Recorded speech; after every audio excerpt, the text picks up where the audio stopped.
Buonasera da Leandro Maggi, Rosolina Mare, Rock Around the Blues, non edizione 2020 è saltata per questione di Covid, ma finalmente si riprende. Grosso e bellissimo gruppo sul palco, ma soprattutto grande entusiasmo. Non si può ballare, ma comunque la coreografia è straordinaria.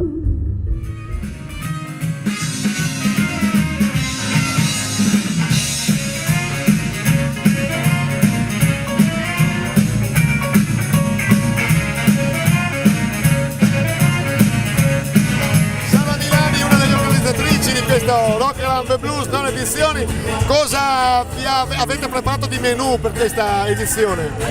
Beh, allora quest'anno intanto siamo felici di essere ritornati ad organizzare l'evento, perché purtroppo nel 2020 non eravamo riusciti per i motivi che tutti sappiamo. Siamo quindi alla 9ª edizione ormai quest'anno. Di diverso quest'anno abbiamo la location diversa, perché ci troviamo in Piazza San Giorgio, a differenza degli altri anni invece in cui eravamo in Piazzale Europa, e abbiamo il palco centrale qui nella piazza con tanti gruppi sempre tra i migliori del settore. Quest'anno abbiamo i Rotten Rockers che hanno aperto il festival ieri sera. Questa sera invece abbiamo Jackie and the Slaughterz, e seguiti poi da una super mega orchestra di 17 elementi, la Ultrasonic Orchestra. Abbiamo avuto questa mattina anche un concerto in spiaggia in Anguriara, e domani invece avremo sempre in spiaggia il DJ set che si susseguirà alla Stella Marina qui ai Bagni dal Moro. Che dire, abbiamo il mercatino con la sfilata delle macchine d'epoca come tutti gli anni di sabato, e niente, noi speriamo di ritrovarci qui ancora anche il prossimo anno, ovviamente. Quanto vi manca poter ballare? Che ogni anno era una goduria guarda, ballare. Ci manca, però dai. Comunque lunga vita al rock and roll. Sempre e per sempre, e comunque, e al prossimo anno. Grazie.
Bene, ci siamo.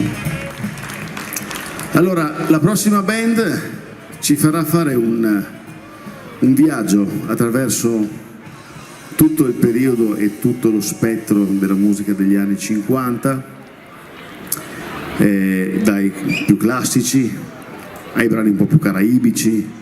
Ci farà insomma entrare bene in quell'atmosfera. Loro sono in 16, e non è uno scherzo.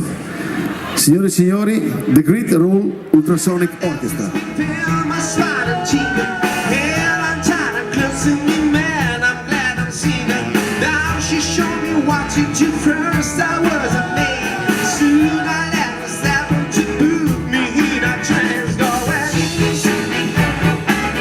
Soon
Buonasera Rosalina.